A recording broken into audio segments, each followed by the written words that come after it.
What's good, gang? It's Imani Blaze here, and I'm back with another video. Schmiddio. You guys are joining me for a car convo. I got my mic on. I want to see what it sounds like in the car, see if it makes audio any better. And if you are new here, let me let you know I speak openly and honestly about all things mental health, healing, holistic living, childhood trauma healing more specifically, honest, raw, real talk. If that sounds like it's up your steez and you are not subscribed to this channel, go ahead and hit that subscribe button. And whenever I say something that you like or resonate with, hit that like button. If I say something that you don't like, don't hit the dislike button. Just log off. Okay? Just go find another video to watch. Okay? Okay. What are we talking about today?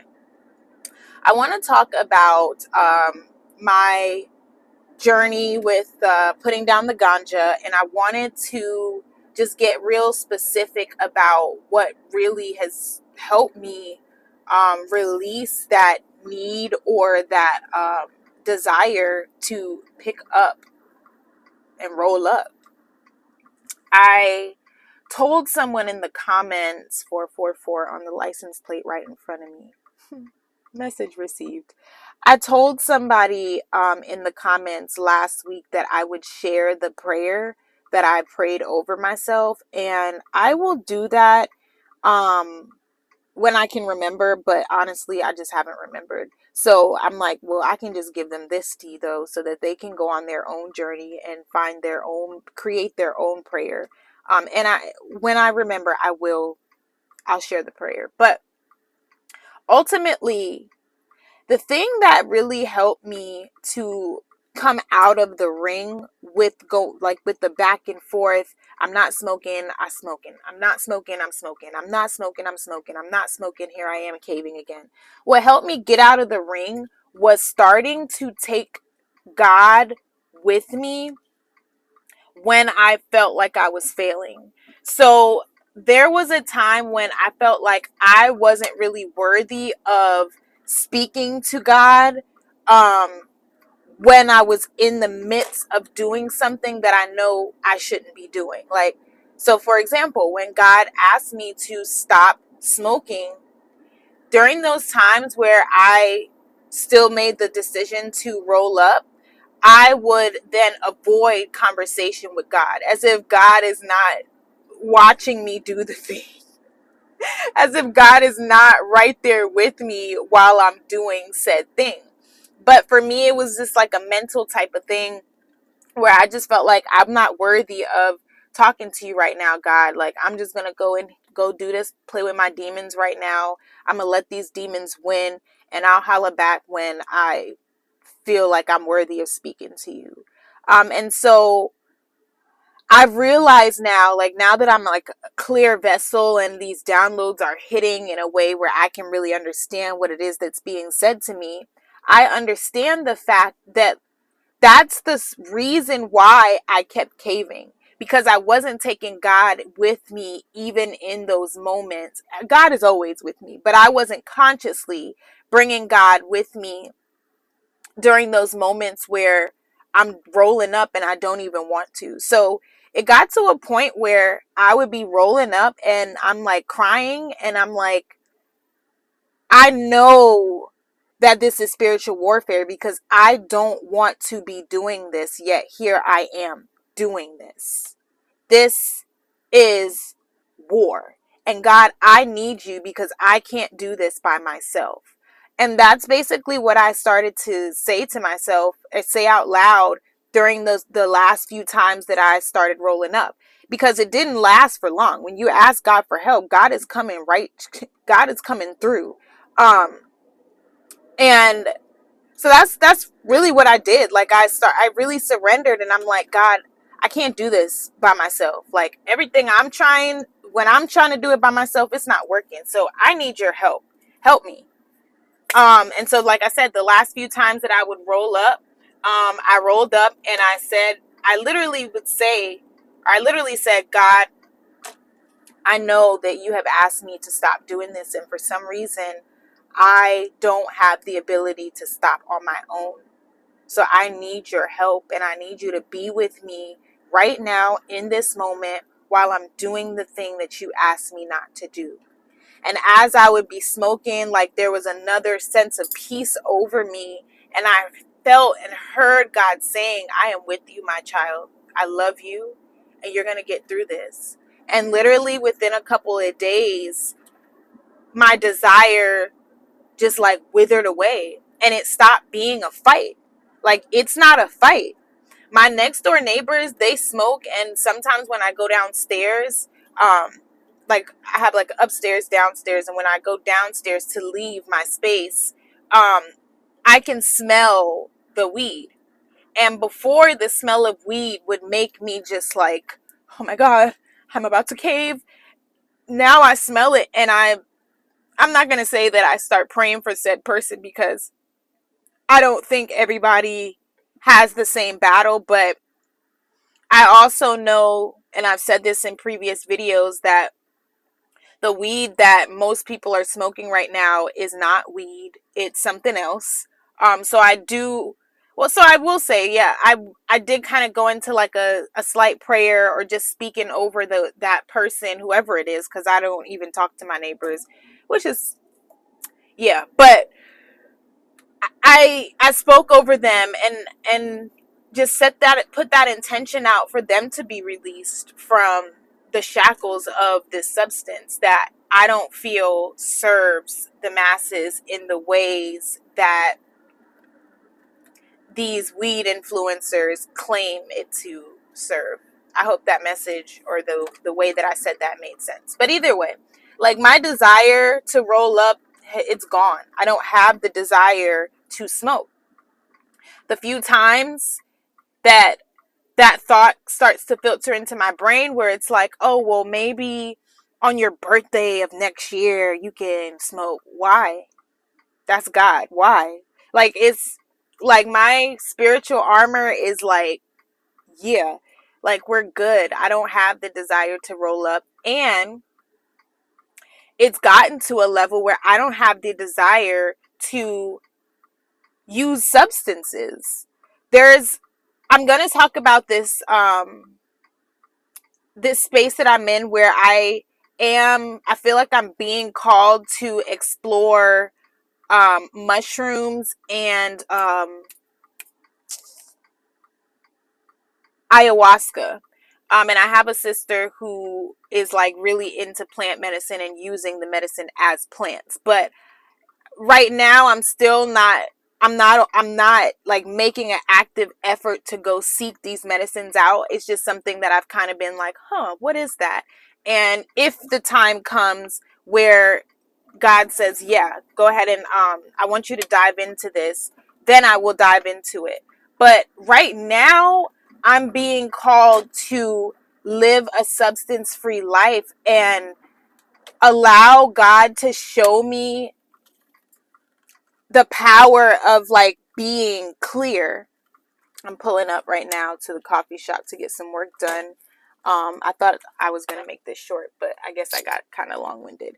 But yeah, like allowing God to let me be clear enough to just listen and do with that information what I need to do.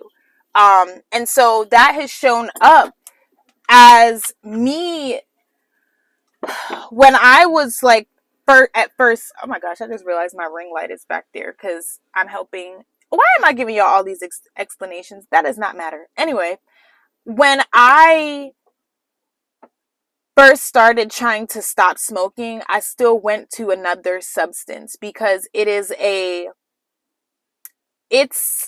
an issue that runs within my bloodline. It's a generational curse, substance abuse.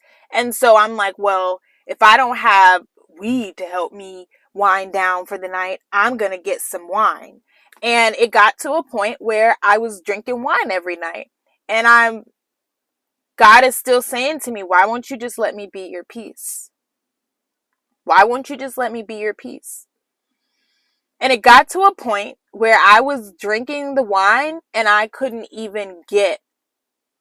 feel anything. And I knew it was a problem because I wasn't drinking the wine the way you're supposed to drink wine, which is like one little glass of wine, make it do what it do. No, I'm pouring a huge glass of wine because I want to be inebriated. I want to be drunk off my behind. I want to feel it. And it's like that right there was my sign that I was going from one extreme to the next extreme. And so I didn't even have to pray about that. I mean, it's gotten to the point now where like God has explained to me and Jesus has explained to me the fact that I don't have to be on my knees with music playing for me to be praying and talking to God or Jesus, or my guides or the divine. I can just do that in the moment. So either way, it just got to a point where like I couldn't even get lit. I couldn't even get drunk off the wine. Like I'm drinking it and I'm not feeling shit. And so I'm like, well, damn, there's no point in this. And my face also started to break out every time I would drink wine. And I care about my face. So I'm like, okay, so you're now willing to break out just for what? For what? And I know that was all a result of me surrendering and asking God to step in and taking my power or my ability or whatever you want to call that out of this equation and giving it to God. And when I put God in control, the desire went away. The fight went away. Like, it just went away. It went away. And I have these thoughts like, okay, is this a stage, or are you going to get to a point where you want to like practice balance and maybe partake in some alcohol every once in a while? Maybe. I don't know. Like, I'm also learning to not stamp any stage that I'm in, but I know that right now I'm in the stage of letting God be my fun, letting God be my high, just being on this natural wave. One of my sisters, she invited me to something at her house this Sunday, and she said like, y'all can bring a bottle. And like immediately I was like, in my head, I'm like, I'm not bringing a bottle. And then I went into this whole thing of like, well, are you gonna drink? And I'm still kind of like, I don't even think I'm going to put myself in situations where I have to have that battle right now until I'm really clear and God gives me more clarity around what I should or shouldn't be doing. Because it's like Jesus turned water into wine, but girl, you have substance abuse issues. Or no, let me fix that. I have overcome substance abuse issues, and I don't know what will be the thing, or if, what am I saying? No, like I'm overcoming, because I don't feel like I have fully overcome, because if I have, then I would be more clear about my stance. I am overcoming substance abuse issues, so it's important that I don't put myself in situations where I could potentially go back down the path that I don't want to ever be on again. So much love to my sis. If you're watching this, I love you, girl, but I won't be there because I don't got time. Y'all gonna be smoking, y'all gonna be drinking. I'm gonna want to cave, and then afterwards, I know I'm gonna be in this whole thing about how I needed to show myself that I can be not the light, because it's not. Even if I'm in a space with other beings who are drinking and smoking, they're not dark. There are some dark energies, yes, but like they're not battling what I'm battling.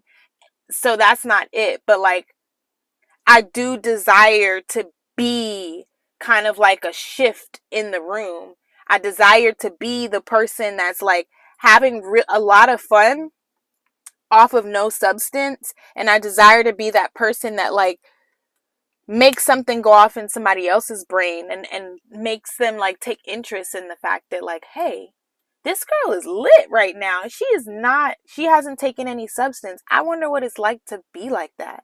I wonder what that life is like.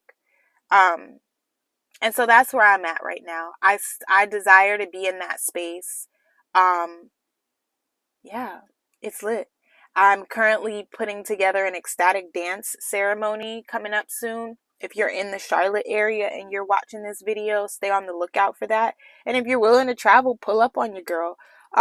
So follow me on Instagram. All that stuff will be in the description.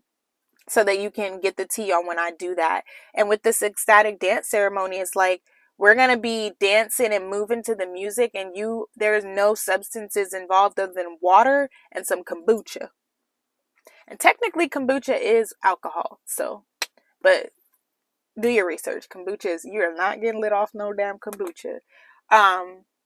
So yeah, I just wanted to just give my little testimony for today, around just where I'm at with the no weed, no substances, and just living a life of clarity. And the thing that helped me get there is surrendering, taking the control away from me and giving the control to God. All right, I'm going to go ahead and head into this coffee shop and get some work done. I love you. I mean it. Bye. Mwah.